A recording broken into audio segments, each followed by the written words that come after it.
you know, a lot of people might not think it, but you guys have been sort of rolling on offense lately. This is still an important game for you guys to sort of keep that on track, right? Yeah, as an offense, I think we should go out there and play at least 2 or 3 quarters just to show that we can stay on the gas and make plays. And I think Coach is going to do a great job with monitoring Taj and taking a lot of guys out the game. But overall, I think we should go in the game with the mindset of playing and finishing the game with Citadel. I mean, they can easily come out and beat us if we're not focused. So we got to really have a great practice and come out there prepared. How do you manage that in November as a junior that, like you said, a lot of talk about the NFL, but you're trying to focus on the end of the season? I think from being here at Clemson, they manage that a lot. We don't have all the press clippings and my parents don't talk about it that much. And players, we just really focus on the now and being here and practice every day. And I mean, you hear it out there on campus and things like that, but I really just try to stay focused and worry about my legacy here and keep working.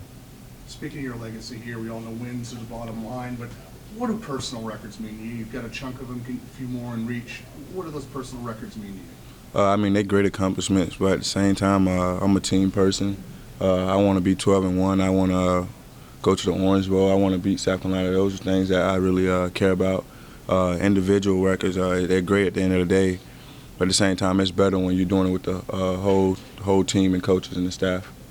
What about Martavis, his progress, which really kind of came to a head with the performance on Thursday night? I mean, you've been able to see him each and every day of practice. What are you seeing this year that's maybe allowed him to be more consistent and even more involved in the game? He's practicing great. That's the first thing that I've been evaluating. I've been standing on him every week, every day in practice. And the last 3 weeks, he's been performing at his best.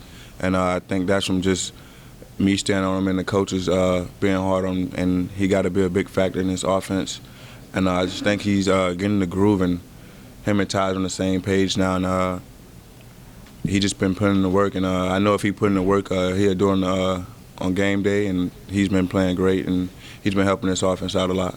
Do you, I mean, it can only make your life easier if the defense doesn't have to worry about him too. That's probably helped and maybe even gone through your mind a little bit as this season's going on. I think he's been doing a great job. I think he opened me up against Georgia Tech with having those deep balls, and they started trying to blitz and get the Taj, which led the screen open, and got in another formation, which he should have been in that formation, and I got a one-on-one matchup. So it's different things that the coaches been doing to get me in one-on-one matchups, and it's great that he's making a lot of plays for us because you can't double-team me or double-team him.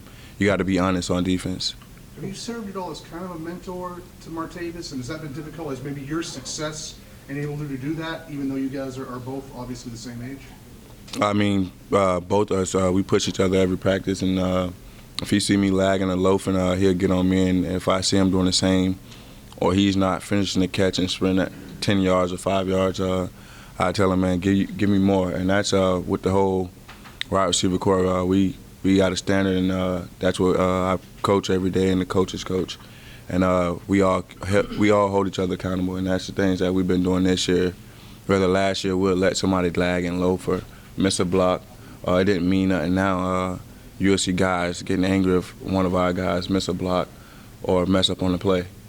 Do you sense that maybe he started to realize, whether it happens this year or next, that he has ability for the next level? Do you think maybe the light came on for him, that he needed to get even more serious about his craft, so to speak? Most definitely. I mean, his future is bright. He's a big guy. He can make plays. You don't find too many guys his size that can run like him, and he easily can be a top draft pick if he come out. I don't know what goes on in the draft, but he just been doing all the things the coach has been asked for him, and he's been playing great. He's been great in the classroom, so that just carries over to the field. So we just got to wait and see what happens the next game and see if he perform, and I know he will just by his practice habits, and he's been doing great this season. I think Coach Swain called you the most low-maintenance superstar he's ever had. How important is it for you, like you said in practice already, to hold yourself personally accountable and push yourself for the team's effort? It's hard, just knowing that every guy, every player, every coach watching you, watching how you practice, and I'm pretty sure at the end of practice they're going to see just how you practice. So I really focus every play and try to go hard every play. And that's things that I think the whole team been doing for this last 6 weeks, and that's just refocusing ourselves and practicing hard and worrying about the little things. And last year I wasn't a practice person. I lagged, I loafed, caught the ball and stopped. And this year I'm finishing catches in practice, and I'm practicing harder, finishing blocks, and those are things that carry over to the game. You said before that, obviously you can't look past this game, you want to win and all that kind of thing. I think there's probably a fine line, because this is an FCS team you guys would be favored to beat big, the big arch rival game the following week.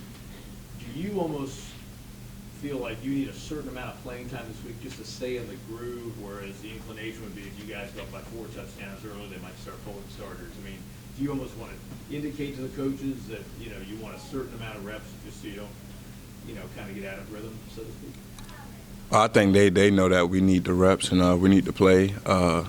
You can't go out there and not play the game. The game is based on flow and routine. I think that from a leader, we're going to talk to the coach, and they're probably going to play us the first half or the second half. We don't know. The only thing we can do is get prepared for the game.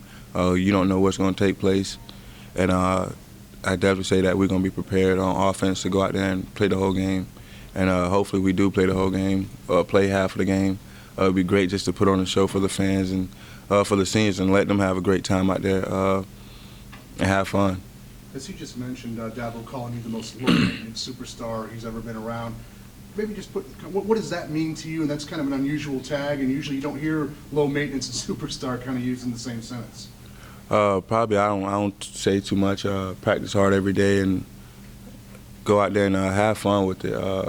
I'm a happy guy, and it shows it on the field and practice, and get everybody routed up and compete. And one of the things I don't talk about what I have done. It's in the records. It's in the records books. I just have a blue collar workmanship and just go out there and practice and have fun. And same thing in the game. I just have fun and play the game and play how it's supposed to be played. If all you did was watch the NFL, you would just think that 99% of all receivers are divas. I mean, do you have any diva in you at all? Not at all. If I had diva, I'd be dressed up every day. I go to class like this every day, flip-flops, incognito with my hat on my head. So it's no diva on this team. We just come out and play football, and that's what we about. That's things I've been coached on, to just have fun and play football. Is it almost hard, though, in this day and age, not to talk much when, trash talking has almost become an art, a sport unto itself? That's something I do on the field. I talk trash a lot, and if I catch the ball, I talk trash to other defenders, and especially in big games, I talk a lot of trash. But in practice, I do the same thing if we're going against the defense. But half the time off the field, I'm a pretty calm guy, cool. Is there one guy in practice you take particular relish in doing well against or beat in the secondary? Darius Robinson, that's who I go against every day. He's a great defender. He talks a lot of trash to me. So we go back and forth in one-on-ones and things like that. So it's great to compete with the guy that you know that's going to be playing at the next level and have the ability to play at the next level. So it's great to compete with those guys.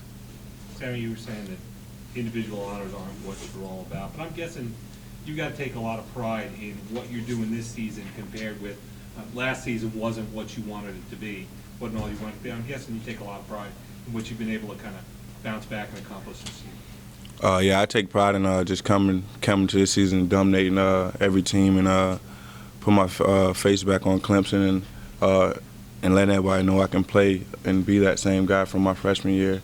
And I came this summer and worked probably the hardest I ever worked, and it's showing now in the field. And I'm practicing hard every day and just doing the little things right. And coaches can't ask more from me because I'm coming every day to practice. Every week in the game, I'm going to perform.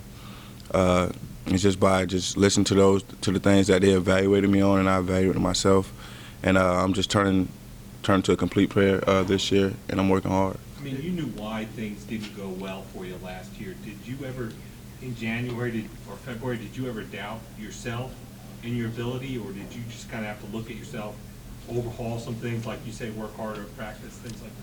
Not at all. I never doubted myself. I knew I had the ability to play and to make touchdowns and score and block. It was just a thing that I didn't practice the right way, and I didn't handle the off season very well, and then that resulted in the play of 2012. And I came this year and I practiced well, worked hard off season with Taj and with my body and the little things, and just as results of working hard off season, and then it carries over to the game day.